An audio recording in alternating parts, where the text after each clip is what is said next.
Human beings are capable of horrifying, spine-chilling deeds. We've all heard of the worst evils inflicted upon innocents, and every year a new case stuns us into silence, making us wonder if there's a line humans won't cross. In this series, we're going to look at disturbing real-life crimes. This is Cold-Blooded Crimes. On April 20th, 1999, two teenagers, Eric Harris and Dylan Klebold, murdered on such a scale that their horrifying deeds cast a foreboding shadow in the USA for decades to come.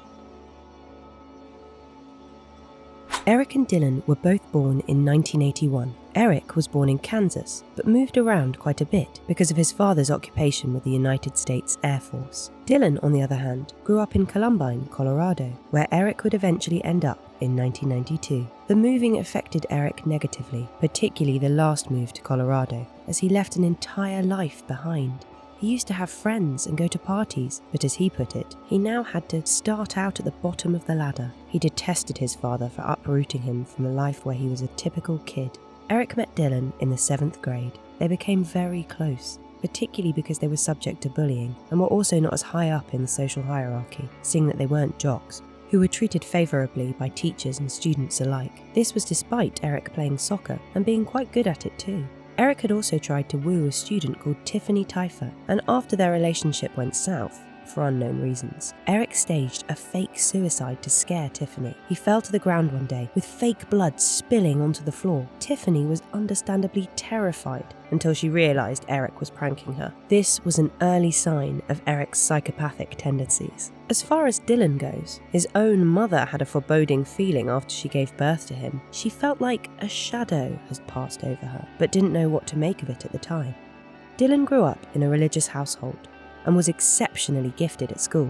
When he moved schools to kick off his tenure as a middle school student, something changed in him. He became quiet and found it hard to fit in. His parents thought this was ordinary for kids who had to adjust to a new environment. It wasn't until Dylan met Eric that he came to life again. He went from being shy and unable to talk to girls to being more vocal and lively. Eric and Dylan grew up to be delinquents. When they were both 15, they would sneak out of their homes, vandalise the neighbourhood, blow fireworks, and cause trouble in what they called rebel missions. Eric started to write about these missions on a private website hosted on America Online. He called his entries mission logs. In 1977, Eric started to post concerning entries about the things he hates and loves. It was clear that he was developing a deep, seething hatred for society. He wrote about the heinous things that he would do to people for walking slowly in front of him at the mall or for bumping into him. He made it very clear he wanted to shoot people he hated.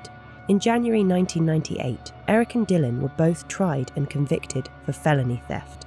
The police had arrested them after they broke into a white van to steal certain tools and computer equipment. The trial judge sentenced them to a juvenile diversion program to help remedy the mischief that had led to their arrests. But the entire experience had the opposite effect on the two teenagers. It emboldened them and made them hate the world more. In a diary entry, Eric wrote of the encounter, "Isn't America supposed to be the land of the free? How come, if I'm free, I can't deprive a stupid, dumb from his possessions if he leaves them sitting in the front seat of his van out in plain sight and in the middle nowhere on a Friday night? Natural selection should be shot." While writing, his anger escalated to students in school. "Same thing with all those rich, snotty toadies at my school. Think they are higher than me, and everyone else with all their dollar just because they were born into it. Ik denk nein, by the way. Sorry is just a word. It doesn't mean shit to me. Everyone should be put to a test, an ultimate doom test. See who can survive in an environment using only smarts and military skills." Dylan, who also journaled, wrote about how nobody accepted or loved him, and in his entries also became darker, foretelling tragedy upon tragedy for those who had wronged him. Dylan's rage against society seemed mingled with Eric's destructive nature in what was a fundamentally unhealthy and dangerous relationship. The two teenagers became more hateful when they were together, and what made matters worse is that they were practically inseparable. The signs that the pair were meddling with dark ideas were plentiful. The pair had also started experimenting with pipe bombs. They were open about their results on America Online. As early as 1997, they had already created the bombs and were just looking for a ground zero, the location where they would detonate the bombs. It turned out that the pair found their ground zero, as there was a case about an exploding pipe bomb. Eric claimed responsibility for the explosion on his blog, which had caught the attention of the Jefferson County Sheriff's Office at that point in time. Sadly, no follow-ups were made. In 1998, when they were tasked to create an advertisement for their business class, the pair submitted a video called Hitmen for Hire. In it, they walked the halls of the school in trench coats, shooting bullies with fake guns. This was a grim foretelling of a massacre they started to plan earlier that year. The theme of being rebels against a society that prosecuted Eric and Dylan dominated their lives together. The pair were not ready to let any of it go either. After their conviction for felony theft, Eric had made it clear in his writings that his wrath will be godlike.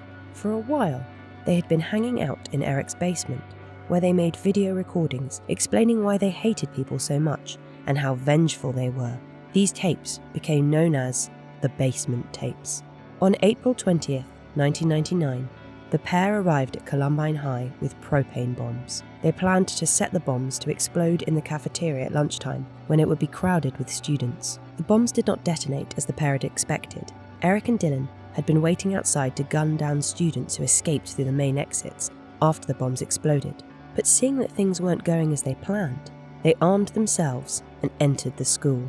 The next part of the story is deeply tragic.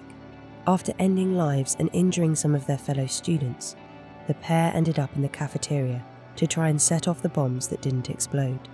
While there, Eric screamed, "Today the world's going to come to an end. Today's the day we die." Eric and Dylan rampaged through the school for 49 minutes. Patty Nielsen, who was monitoring in the halls that day, managed to dial 911 while Eric and Dylan terrorized the school. Jefferson County 911. Yes, I am a teacher at Columbine High School. There is a student here with a gun. He has shot out a window. I believe one student I've been Columbine High School. I don't know what's in my shoulder. If it was just a raspy or what. Okay, has anybody been injured, ma'am? Yes. Okay. Yes. And the school is in a panic. And I'm in the library. I've got students down under the table, kids.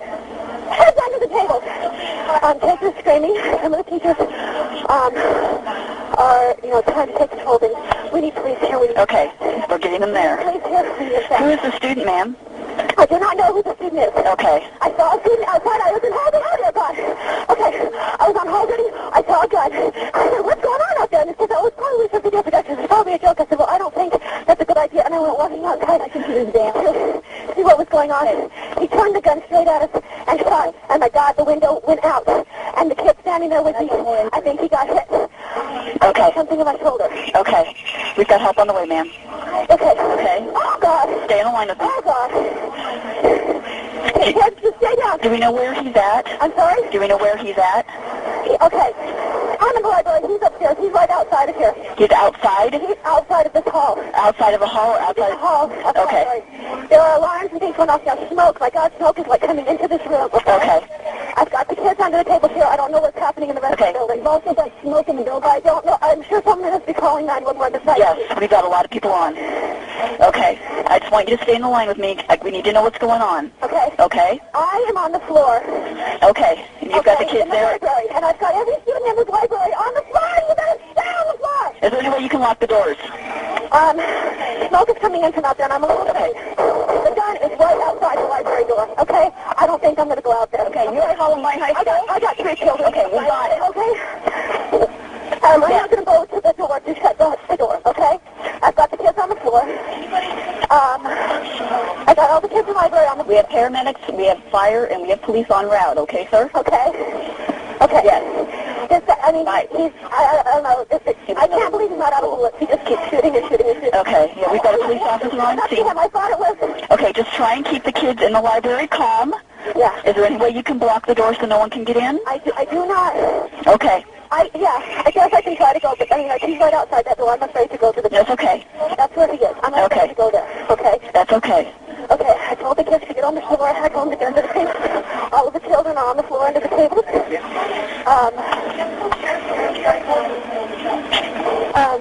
Yeah, they're all under the tables. Okay. And as long as we can just try and keep... No one's saying a word. Okay, as long as we can keep everyone there as calm as we can.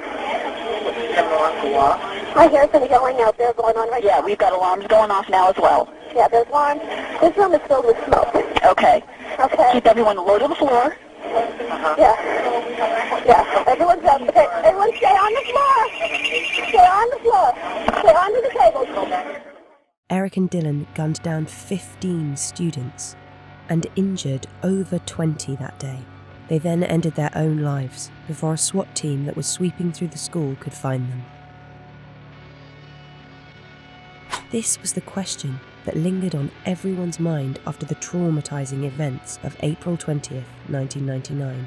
It was clear from their journals that they wanted to unleash the deadliest terrorist attack in the history of the USA. Some people blamed the violent video games that the two teenagers loved to play, while others thought Eric and Dylan were supremacists. Psychiatrists have suggested that Eric was a psychopath, while Dylan was suffering from manic depression, the combination of the two being lethal. The police concluded that the pair were taking revenge against the authorities who had caught them stealing, and the students and teachers who had prosecuted them. Until this very day, the motives behind the Columbine High School shooting is a hotly debated topic.